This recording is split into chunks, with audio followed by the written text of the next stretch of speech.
Apa kabar pemirsa? Bertemu lagi bersama saya Mendy Nugroho dalam Warta Parlamentaria. Kami sudah menyiapkan berbagai informasi seputar kinerja dan kegiatan anggota DPR RI. Inilah Warta Parlamentaria selengkapnya. Pelaksana tugas Ketua DPR RI Fadlizon mendesak Badan Cyber dan Sandi Negara tingkatkan proteksi kejahatan cyber yang dilakukan pihak asing untuk menghindari peretasan data milik negara dan proteksi dari konten berbahaya seperti pornografi, narkoba, dan terorisme yang mudah diterima oleh masyarakat. Pelaksana tugas Ketua DPR RI Fadlizon mendesak Badan Siber dan Sandi Negara meningkatkan proteksi atas kejahatan cyber oleh pihak yang tidak bertanggung jawab dalam upaya menghindari peretasan data milik negara dan proteksi dari konten berbahaya seperti pornografi, narkoba, dan terorisme di kehidupan masyarakat. Ditemui di Gedung Nusantara 3 DPR RI Jakarta baru-baru ini, Fadlizon menekankan selain melakukan penanganan sejumlah berita berkonten kebohongan atau hoaks, tugas Badan Cyber dan Sandi Negara juga menjaga keamanan data negara dan mencegah kejahatan cyber. Di samping itu, Fadli mendesak BSSN tidak membatasi masyarakat dalam mengeluarkan pendapat, karena kebebasan berpendapat masyarakat telah dilindungi oleh Undang-Undang Dasar. Nah, kita berharap BSSN atau Badan Cyber ini tidak menjadi polisi demokrasi. Harusnya tugas dari BSSN ini adalah menjaga ekosistem cyber nasional, kepentingan Indonesia, objek-objek vital.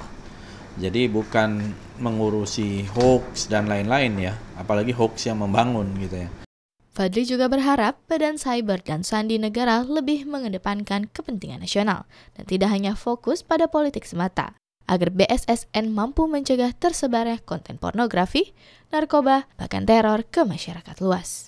Kalaupun ada sensor, itu terbatas pada hal-hal yang menyangkut misalnya pornografi, narkoba, kejahatan terorisme, atau kejahatan-kejahatan lain, fitnah, hoax, dan lain. Tapi untuk kontestasi politik itu jangan disensor. Itu menurut saya melanggar hukum, melanggar undang-undang dasar malah. Tim Liputan, TVR Parlemen melaporkan.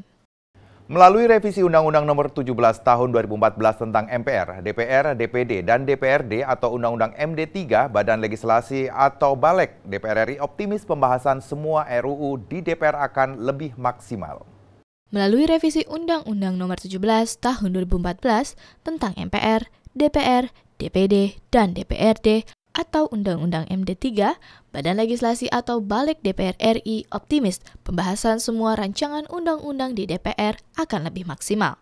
Wakil Ketua Balek DPR, Firman Subagio, mengatakan, dalam revisi Undang-Undang MD3 ada 4 hal penting, yaitu penambahan jumlah pimpinan DPR RI yang akan diserahkan kepada partai pemenang pemilu, penambahan jumlah pimpinan MPR RI, penambahan alat kelengkapan dewan di MKD DPR RI, serta memperluas kewenangan pembahasan rancangan undang-undang kepada Balek DPR RI. Agar pembahasan undang-undang itu lebih maksimal, maka Badan Legislasi yang sekarang tugasnya hanya mengharmonisasi karena anggotanya ada 75 orang itu sangat efektif untuk ditugaskan untuk ikut menyusun undang-undang, sehingga minimal kalau 75 orang itu kan bisa 3 panja sekaligus. Artinya bahwa kalau bisa mendapat penugasan itu kan bisa menambah prestasi atau meningkatkan kerja Dewan Perwakilan Rakyat. Wakil Ketua Balek DPR RI Firman Subagio menambahkan, revisi Undang-Undang MD3 sangat perlu karena Balek mendapat kewenangan mengajukan rancangan undang-undang di mana selama ini hanya boleh dilakukan komisi-komisi di DPR. Artinya bahwa Badan Legislasi diberikan kewenangan tambahan. Haknya sama seperti alat kelengkapan dewan. Kalau komisi kan anggota komisi punya hak untuk mengajukan undang-undang. Badan Legislasi juga punya hak untuk mengajukan undang-undang. Hilman dan Mario, TVR Parlemen melaporkan. Anggota Komisi 4 DPR RI mengingatkan Menteri Kelautan dan Perikanan tidak mudah mengeluarkan aturan, mengingat sudah banyak peraturan menteri atau Permen KP yang mendapat penolakan keras dari masyarakat, seperti terkait jalur penangkapan ikan dan penempatan alat tangkap ikan, dan juga terkait penangkapan lobster, kepiting, dan rajungan. Ditemui usai bertemu di lemparan nelayan di Pontianak, Kalimantan Barat baru-baru ini, anggota Komisi 4 DPR Ibnu Munzir mengatakan, pemerintah perlu segera menyelesaikan persoalan-persoalan yang menimpa para nelayan yang belum tuntas di tahun 2017 lalu. Di antaranya persoalan ketidaksinkronan data nelayan di sejumlah daerah yang berdampak pada bantuan yang diberikan pemerintah, seperti asuransi, dan alat tangkap ikan tidak tepat sasaran. Pertama, ada selisih data yang jelas sekali antara Dinas Kelautan dengan data yang dari HNSI. Nah, tentu saja ini perlu di-clearkan gitu. Kalau kita lihat kesalahan data ini apa karena tahun data yang mungkin mengambil yang lama atau ada yang baru yang tidak terdaftar. Nah, itu yang pertama. Kemudian yang kedua, persoalan asuransi. Informasi asuransi yang berkembang ke bawah berbeda dengan apa yang dipahami oleh masyarakat tadi. Nah, sementara aturannya sebenarnya tidak ada yang berubah terkait dengan kecelakaan di laut. Karena itu kan asuransi buat nelayan memang untuk kecelakaan di laut. Bahwa bonusnya mereka dapatkan kalau dia meninggal biasa karena sakit. Menurut Ibnu Munsir, sebelum pihak pemerintah mengeluarkan peraturan menteri atau Permen nomor 2 tahun 2015 tentang larangan penggunaan alat tangkap ikan pukat hela dan pukat tarik di wilayah Indonesia, pemerintah perlu melihat psikologi masyarakat terkait aturan tersebut, sehingga permen tersebut benar-benar diterima masyarakat nelayan di seluruh Indonesia. Untuk itu, Ibnu Munsir mengusulkan di tahun politik 2018, pihak pemerintah tidak mengeluarkan kebijakan yang hanya mencari simpati publik atau pencitraan politik semata tanpa melihat persoalan yang dihadapi nelayan saat ini. Saya kira memang sistem ini karena permen keluar lebih dahulu, baru kemudian diberikan pengganti alat. Nah, mestinya kan dari awal sebelum permen dilahirkan, ada penggantian alat dulu, atau uji coba alat, jadi sosialisasi, uji coba alat, baru kemudian permen keluar. Itu saya kira, karena kan sedangkan orang terdidik saja, ketika ada sesuatu yang baru mau dirubah, itu perlawanannya kuat, apalagi pada masyarakat atau kelompok itu. Dari Pontianak, Habibie Mahaba, TVR Parlemen melaporkan. Jangan kemana-mana pemirsa, karena kami masih memiliki banyak informasi lain dalam Warta Parlamentaria. Di antaranya datang dari pimpinan DPR RI yang mendorong kerjasama Indonesia dan Kazakhstan yang meningkat setelah jeda berikut.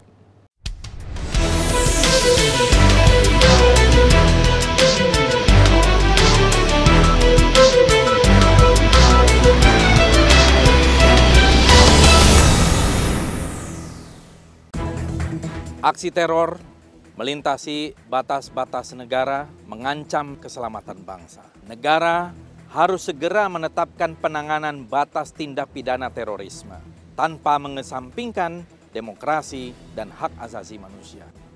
DPR RI dan pemerintah saat ini sedang membahas rancangan undang-undang tentang tindak pidana terorisme untuk keamanan dan kenyamanan rakyat Indonesia. Tugas dan fungsi DPR sangat penting bagi negeri ini sebagai pengemban amanat rakyat. Namun tidak banyak yang tahu apa saja fungsi dan tugas DPR. DPR mempunyai 3 fungsi pokok, yaitu legislasi, anggaran, dan pengawasan. Ketiga fungsi tersebut harus dilaksanakan dalam kerangka representasi yang mengedepankan kepentingan rakyat berdasarkan aspirasi masyarakat dan juga untuk mendukung diplomasi, upaya pemerintah dalam melaksanakan politik luar negeri sesuai dengan ketentuan peraturan perundang-undangan. Dari fungsi legislasi, DPR mempunyai tugas dan wewenang menyusun program legislasi nasional Prolegnas bersama dengan pemerintah, menyusun dan membahas rancangan undang-undang, menerima rancangan undang-undang yang diajukan oleh DPD, membahas rancangan undang-undang yang diusulkan oleh Presiden ataupun DPD, menetapkan undang-undang bersama dengan Presiden, menyetujui atau tidak menyetujui peraturan pemerintah pengganti undang-undang yang diajukan Presiden untuk ditetapkan menjadi undang-undang. Sementara fungsi anggaran, membahas dan memberikan persetujuan atau tidak memberikan persetujuan terhadap rancangan undang-undang tentang APBN yang diajukan Presiden, memperhatikan pertimbangan DPD atas rancangan undang-undang tentang APBN dan rancangan undang-undang terkait pajak, pendidikan, dan agama, menindaklanjuti hasil pemeriksaan atas pengelolaan dan tanggung jawab keuangan negara yang disampaikan oleh BPK, memberikan persetujuan terhadap pemindah tanganan aset negara maupun terhadap perjanjian yang berdampak luas bagi kehidupan rakyat yang terkait dengan beban keuangan negara. Dan fungsi pengawasan, melakukan pengawasan terhadap pelaksanaan undang-undang, APBN, dan kebijakan pemerintah, membahas dan menindaklanjuti hasil pengawasan yang disampaikan oleh DPD terkait pelaksanaan undang-undang mengenai otonomi daerah, pembentukan, pemekaran dan penggabungan daerah, pengelolaan sumber daya alam dan sumber daya ekonomi lainnya, pelaksanaan APBN, pajak, pendidikan, dan agama. Selain tugas dan wewenang yang berkaitan dengan 3 fungsi pokok, DPR juga mempunyai tugas dan wewenang lain seperti: pertama, menyerap, menghimpun, menampung, dan menindaklanjuti aspirasi rakyat. Kedua, memberikan persetujuan kepada Presiden untuk menyatakan perang ataupun membuat perdamaian dengan negara lain. Mengangkat dan memberhentikan anggota Komisi Yudisial. Ketiga, memberikan pertimbangan kepada Presiden dalam hal pemberian amnesti dan abolisi, mengangkat duta besar dan menerima penempatan duta besar negara lain. Keempat, memilih anggota BPK dengan memperhatikan pertimbangan DPD. Kelima, memberikan persetujuan kepada Komisi Yudisial terkait calon Hakim Agung yang akan ditetapkan menjadi Hakim Agung oleh Presiden. Keenam, memilih 3 orang Hakim Konstitusi untuk selanjutnya diajukan ke Presiden. Terima kasih. Video ini dipersembahkan oleh TV dan Radio Parlemen, Biro Pemberitaan Parlemen, Sekretariat Jenderal DPR RI. Dewan Perwakilan Rakyat Republik Indonesia mengecam Komisi 5 dorong Danau Toba menjadi KSPN anggota. Serangkaian peristiwa penting setiap hari di Indonesia kami hadirkan di layar kaca Anda untuk memberikan berita sosial, politik, ekonomi, dan budaya. Kembali bersama kami dalam acara yang selalu memberikan inspirasi maupun wawasan baru setiap harinya ke depan. Panitia Khusus Hak Angket KPK jamin transparansi penyimpangan yang dilakukan KPK dalam proses penindakan kasus korupsi. Bukan hanya sekedar informasi, tetapi menginspirasi bagi kita semua. Pastikan pemirsa jangan kemana-mana, tetap saksikan Suara Parlemen. Kami pilihkan topik-topik terkini dengan menyajikan fakta yang dapat dipercaya. Serta menghadirkan analisa mendalam bersama anggota DPR RI. Hai, apa kabar pemirsa? Jumpa lagi bersama kami dalam Suara Parlemen. Suara Parlemen hadir setiap Senin sampai Jumat pukul 9 dan 15.30 waktu Indonesia Barat hanya di TVR Parlemen.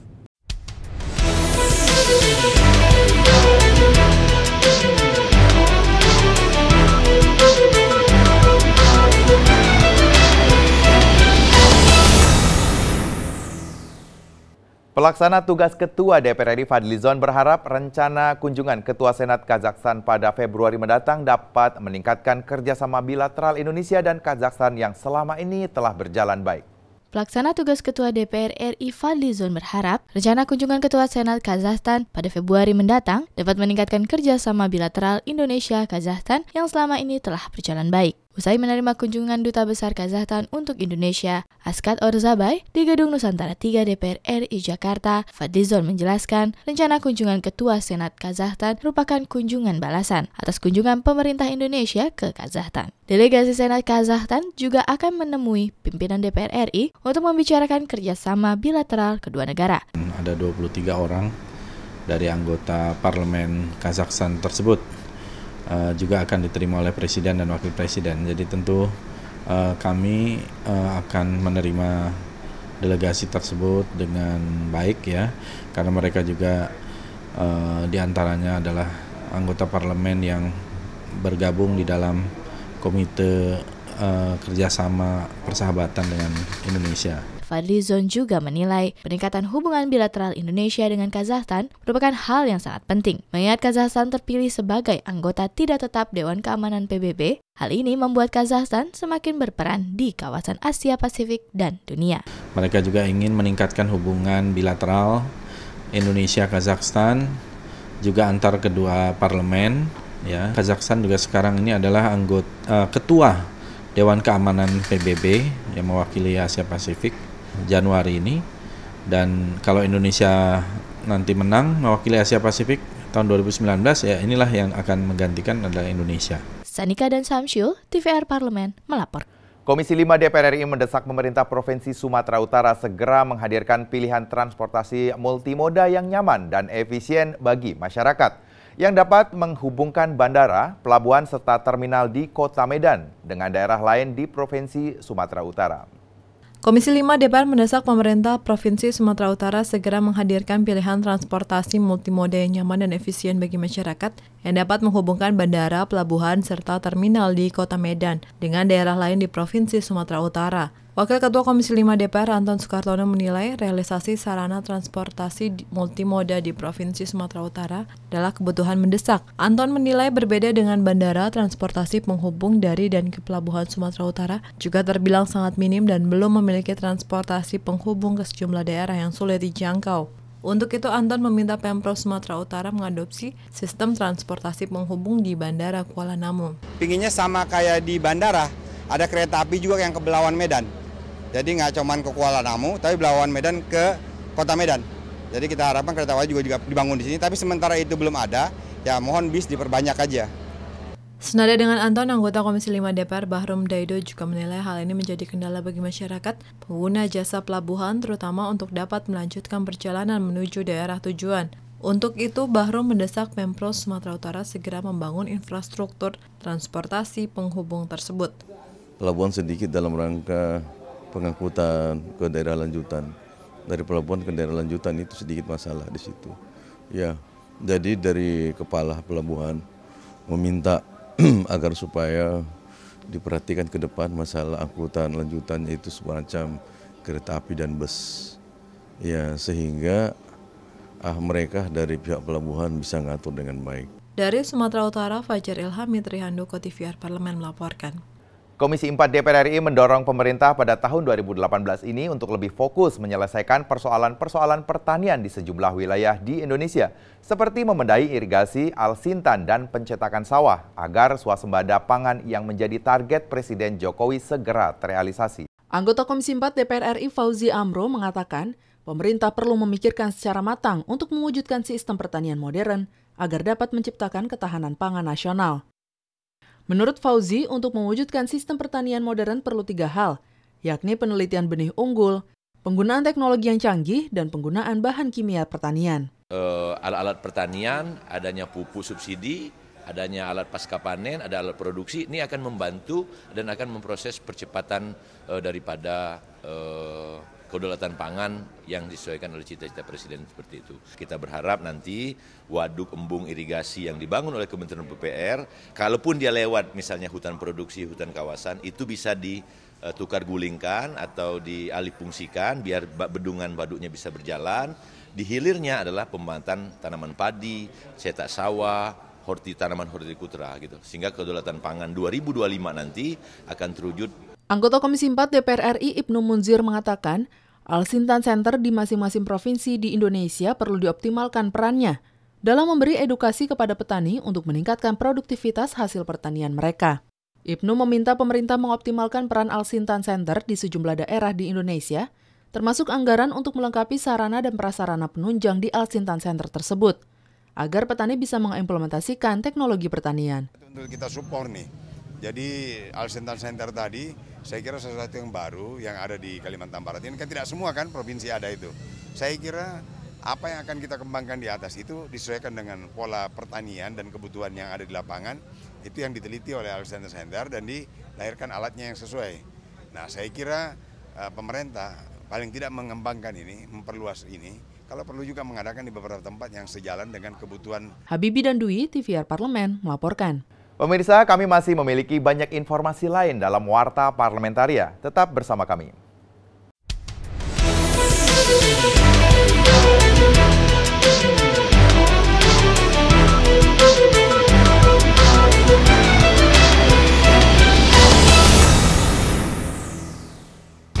Dampak alkohol bagi kehidupan kita, bagi tubuh kita, dan juga bagi kehidupan sosial juga tidak baik. Oleh sebab itu, pemerintah dan DPR sedang merancang undang-undang tentang minuman beralkohol agar dapat dikendalikan untuk tujuan-tujuan yang positif dan baik dan dihindari untuk tujuan-tujuan yang merusak baik secara pribadi maupun dalam kehidupan masyarakat kita. Marilah kita dukung semua supaya kehidupan kita ke depan tambah baik dan tambah tentram. Dewan Perwakilan Rakyat Republik Indonesia mengecam Komisi 5 dorong Danau Toba menjadi KSPN anggota. Serangkaian peristiwa penting setiap hari di Indonesia kami hadirkan di layar kaca Anda untuk memberikan berita sosial, politik, ekonomi, dan budaya.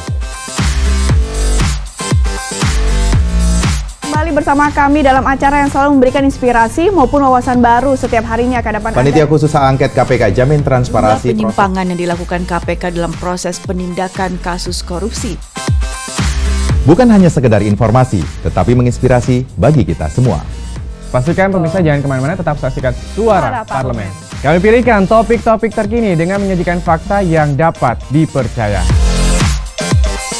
Serta menghadirkan analisa mendalam bersama anggota DPR RI.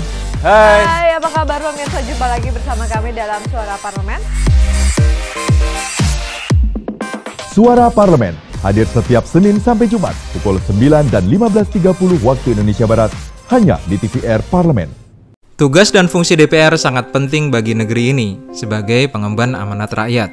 Namun tidak banyak yang tahu apa saja fungsi dan tugas DPR. DPR mempunyai 3 fungsi pokok, yaitu legislasi, anggaran, dan pengawasan.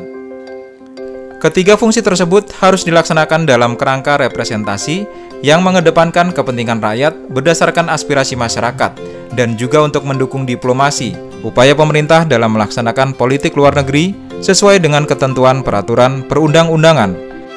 Dari fungsi legislasi, DPR mempunyai tugas dan wewenang menyusun program legislasi nasional prolegnas bersama dengan pemerintah, menyusun dan membahas rancangan undang-undang, menerima rancangan undang-undang yang diajukan oleh DPD, membahas rancangan undang-undang yang diusulkan oleh Presiden ataupun DPD, menetapkan undang-undang bersama dengan Presiden, menyetujui atau tidak menyetujui peraturan pemerintah pengganti undang-undang yang diajukan Presiden untuk ditetapkan menjadi undang-undang. Sementara fungsi anggaran, membahas dan memberikan persetujuan atau tidak memberikan persetujuan terhadap rancangan undang-undang tentang APBN yang diajukan Presiden, memperhatikan pertimbangan DPD atas rancangan undang-undang tentang APBN dan rancangan undang-undang terkait pajak, pendidikan, dan agama, menindaklanjuti hasil pemeriksaan atas pengelolaan dan tanggung jawab keuangan negara yang disampaikan oleh BPK, memberikan persetujuan terhadap pemindah tanganan aset negara maupun terhadap perjanjian yang berdampak luas bagi kehidupan rakyat yang terkait dengan beban keuangan negara. Dan fungsi pengawasan, melakukan pengawasan terhadap pelaksanaan undang-undang, APBN, dan kebijakan pemerintah, membahas dan menindaklanjuti hasil pengawasan yang disampaikan oleh DPD terkait pelaksanaan undang-undang mengenai otonomi daerah, pembentukan, pemekaran dan penggabungan daerah, pengelolaan sumber daya alam dan sumber daya ekonomi lainnya, pelaksanaan APBN, pajak, pendidikan, dan agama. Selain tugas dan wewenang yang berkaitan dengan 3 fungsi pokok, DPR juga mempunyai tugas dan wewenang lain seperti: pertama, menyerap, menghimpun, menampung, dan menindaklanjuti aspirasi rakyat. Kedua, memberikan persetujuan kepada Presiden untuk menyatakan perang ataupun membuat perdamaian dengan negara lain. Mengangkat dan memberhentikan anggota Komisi Yudisial. Ketiga, memberikan pertimbangan kepada Presiden dalam hal pemberian amnesti dan abolisi, mengangkat duta besar dan menerima penempatan duta besar negara lain.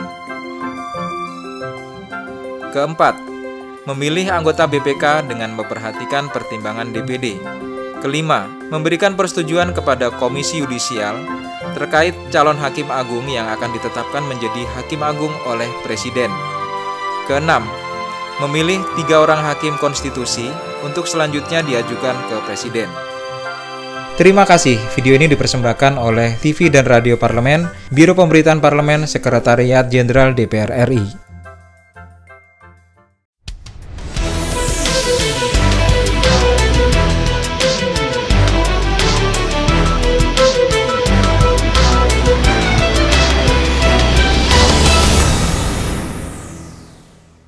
Biro Pemberitaan Parlemen Sekjen DPR RI menyayangkan sejumlah fasilitas di media center DPR yang rusak dan tidak layak, padahal fasilitas perlu untuk menunjang efektivitas kerja wartawan yang ditugaskan meliput kegiatan DPR RI. Biro Pemberitaan Parlemen Sekjen DPR menyayangkan sejumlah fasilitas di media center DPR rusak dan tidak layak, padahal fasilitas perlu untuk menunjang efektivitas kerja wartawan yang ditugaskan meliput kegiatan DPR RI. Usai melakukan peninjauan ke media center dan beberapa ruang anggota DPR, didampingi seluruh Kabak dan Kasubag di Biro Pemberitaan Parlemen, Kepala Biro Pemberitaan Parlemen Sekjen DPR Yohanes Tahapari mengatakan, ada beberapa fasilitas media center DPR yang memprihatinkan dan menghambat kinerja para wartawan dalam memberitakan informasi-informasi kegiatan dan kerja kedewanan. Terkait ruangan kerja anggota DPR, menurut Yohanes, selain sempit untuk dihuni, anggota DPR beserta 7 stafnya, ruangannya sudah mengalami kerusakan. Mau duduk di mana? Kami sendiri tadi melihat, ya. Nah, jadi dengan demikian maka menurut hemat kami bahwa kelihatannya gedung DPR RI ini perlu untuk dipertimbangkan kembali untuk dilihat ya bahwa memang sudah sangat padat ya, sudah sangat penuh ya, dan kami ingin menyampaikan kepada masyarakat. Kepala Biro Pemberitaan Parlemen Sekjen DPR Yohanes Tahapari mengatakan pihaknya akan melaporkan hasil peninjauan ini kepada Sekretariat Jenderal DPR agar diteruskan kepada pimpinan DPR selaku Ketua Tim Implementasi Reformasi DPR, di mana salah satunya terkait perbaikan terhadap gedung dan fasilitas di Sekjen DPR. Nah, nanti kami serahkan kepada beliau sebagai pelaksana tugas untuk menyampaikan ini kepada pimpinan DPR. Ya, kan kita tahu bahwa pimpinan DPR.